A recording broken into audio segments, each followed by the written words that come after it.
akọ̀wé àpapọ̀ fún ẹgbẹ́ òṣèlú People's Democratic Party PDP Débọ̀ Ológunàgbà náà ni ó ti ṣe ìkìlọ̀ fún ààrẹ wa lórílẹ̀‐èdè Nàìjíríà Bọ́lá Ahmed Tinubu.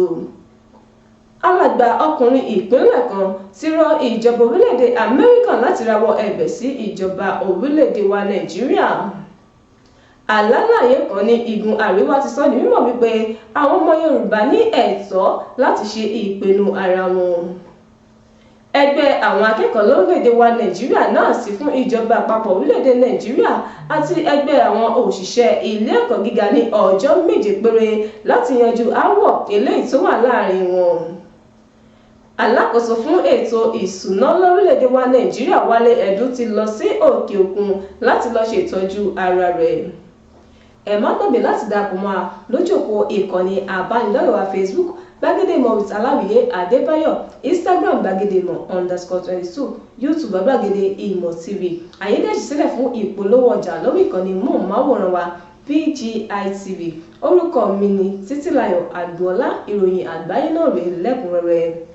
Akọ̀wé àpapọ̀ fún ẹgbẹ́ òṣèlú People's Democratic Party PDP Débọ̀ Ológunàgbà náà ni ó ti kìlọ̀ fún ààrẹ wa lórílẹ̀‐èdè Nàìjíríà Bọ́lá Ahmed Tinubu lòdì sí ohun tó ṣàpèjúwe gẹ́gẹ́ bí ìfà lẹ́yìn tó ní ṣe pẹ̀lú bí ààrẹ ṣe fààyè gba àwọn ọmọ ẹgbẹ́ òṣèlú mìíràn nínú ẹgbẹ́ òṣèlú All Progressives Congress APC.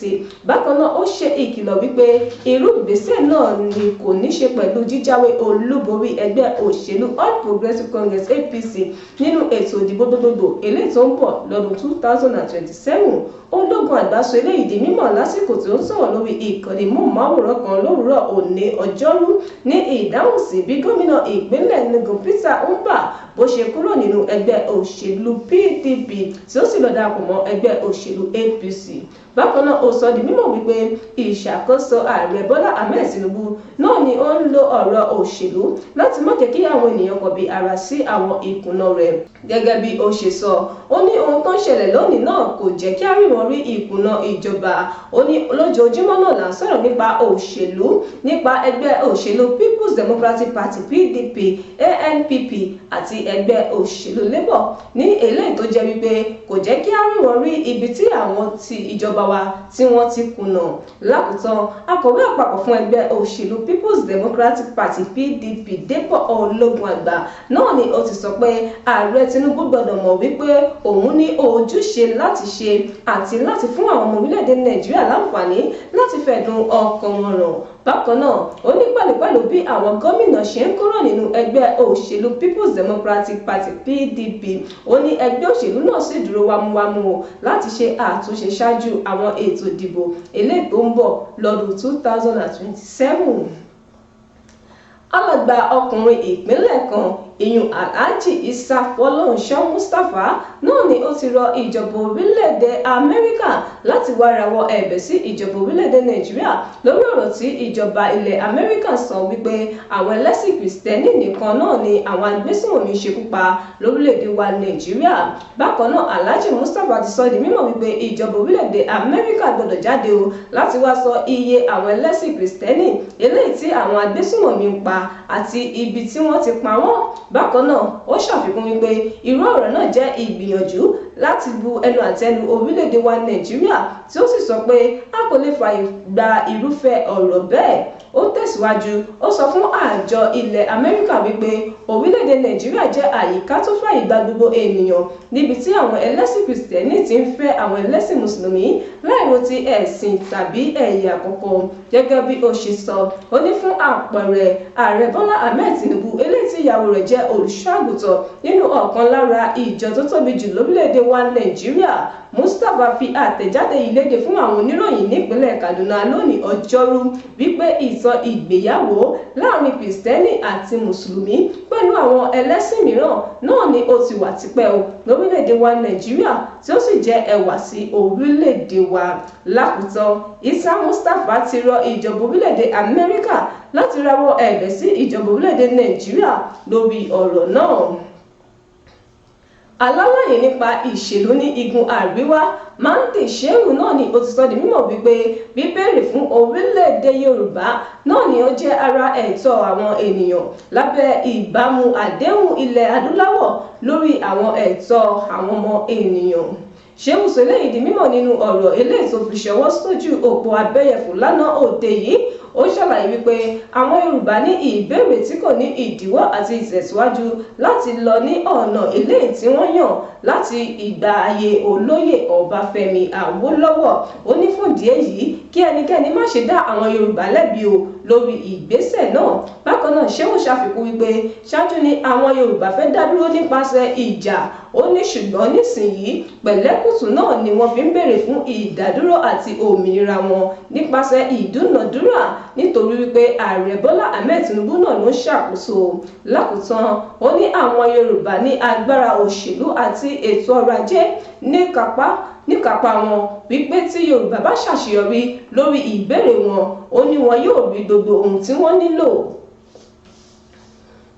Ẹgbẹ́ àwọn akẹ́kọ̀ọ́ lórílẹ̀‐èdè wa Nàìjíríà NANS ti fún ìjọba àpapọ̀ orílẹ̀‐èdè Nàìjíríà àti ẹgbẹ́ àwọn òṣìṣẹ́ ilé ẹ̀kọ́ gíga ní ọjọ́ 7 péré láti yanjú aáwọ̀ eléyìí tó wà láàrin wọn eléyìí tó ń lọ lọ́wọ́ àti láti dẹ́kun ìgbésẹ̀ ìyanṣẹ́lódì mìíràn eléyìí tó lè ba ètò ẹ̀kọ́ orílẹ̀‐èdè Nàìjíríà jẹ́. Ọ̀rọ̀ náà jẹyọ nínú àtẹ̀jáde eléyìí tí olórí àwọn akẹ́kọ̀ọ́ orílẹ̀‐èdè Nàìjíríà Olúṣọlá Ọládọ̀jà buwọ́lù lónìí Ọjọ́rú. Ó ṣàlàyé wípé ẹ̀ka ètò ẹ̀kọ́ ti jẹ́ ìgbádùn ọlọ́dún méjì láìsí ìdádúró lábẹ́ ìṣàkóso àjọ ìrànlọ́wọ́ Renewed Hope ti ààrẹ Bọ́lá Ahmed Tinubu tí eléyìí sì jẹ́ nǹkan tí kò ti ṣẹlẹ̀ láti ìgbà tí a ti padà sí ìjọba tiwantiwa lọ́dún 1999 gẹ́gẹ́ bí ó ṣe sọ. Ó ní ìdúkokò ìgbésẹ̀ náà eléyìí tí ẹgbẹ́ àwọn òṣìṣẹ́ ilé ẹ̀kọ́ gíga ASUU gbé náà ni ó pa ìlọsíwájú náà lára. Lákòótán ó ní fún ìdí èyí ẹgbẹ́ àwọn akẹ́kọ̀ọ́ lórílẹ̀‐èdè wa Nàìjíríà náà sì rawọ́ ẹ̀bẹ̀ sí ìjọba àpapọ̀ àti àwọn òṣìṣẹ́ ilé ẹ̀kọ́ gíga orílẹ̀‐èdè Nàìjíríà láti wá ojútùú pátápátá sí aáwọ̀ náà láàrin ọjọ́ 7 péré. Ìròyìn ti fìdí ẹ̀ múlẹ̀ wípé wọ́n ti gbé alákòóso fún ètò ìṣúná lórílẹ̀‐èdè wa Nàìjíríà Wálé Ẹ̀dùn lọ sí orílẹ̀‐èdè Amẹ́ríkà fún ìtọ́jú. Ìròyìn náà ló fìdí ẹ̀ múlẹ̀ lánàá òde yìí lẹ́yìn tí agbẹnusọ fún ààrẹ Báyọ̀ Ọ̀nànúgà ti tako ọ̀rọ̀ náà tẹ́lẹ̀ wípé Wálé Ẹ̀dùn ti lọ sókè òkun fún ìtọ́jú. Ní báyìí Báyọ̀ Ọ̀nànúgà ti fìdí ọ̀rọ̀ náà múlẹ̀ wípé lóòótọ́ ni Wálé Ẹ̀dùn ṣe àìsàn tí ó sì ti gba ìtọ́jú lórílẹ̀‐èdè wa Nàìjíríà.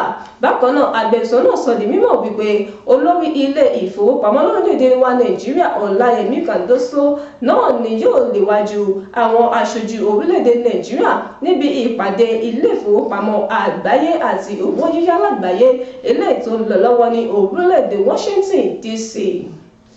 Ìròyìn àgbáyé kò ní jù báyìí lọ. Ẹ gbọ́ àwọn kókó inú ìròyìn náà lẹ́ẹ̀kan sí i. Akọ̀wé àpapọ̀ fún ẹgbẹ́ òṣèlú People's Democratic Party PDP Débọ̀ Ológunàgbà náà ni ó ti ṣe ìkìlọ̀ fún ààrẹ wa lórílẹ̀‐èdè Nàìjíríà Bọ́lá Ahmed Tinubu. Alàgbà ọkùnrin ìpínlẹ̀ kan ti rọ ìjọba orílẹ̀‐èdè Amẹ́ríkà láti rawọ́ ẹ̀bẹ̀ sí ìjọba orílẹ̀‐èdè wa Nàìjíríà. Alálàyé kan ní igun àríwá ti sọ ní mímọ̀ wípé àwọn ọmọ Yorùbá ní ẹ̀tọ́ láti ṣe ìpinnu ara wọn.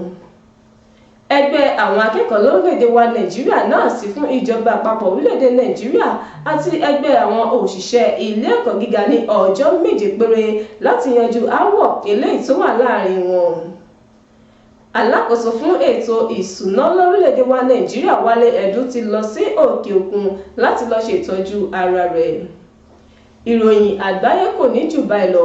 Ẹ má gbàgbé láti darapọ̀ mọ́ alójúpọ̀ ìkànnì àbánidọ́rẹ̀ẹ́ wa Facebook Gbàgede Ìmọ̀ with Aláwìyé Adébáyọ̀, Instagram Gbàgede Ìmọ̀ _22, YouTube Gbàgede Ìmọ̀ TV. Àyédèsí sílẹ̀ fún ìpolówó ọjà lórí ìkànnì móhùnmáwòrán wa BGI TV. Orúkọ mi ni Títílayọ̀ Àgbọ̀ọ́lá. Ẹ ṣé tí ẹ̀ ń gbọ́ wa.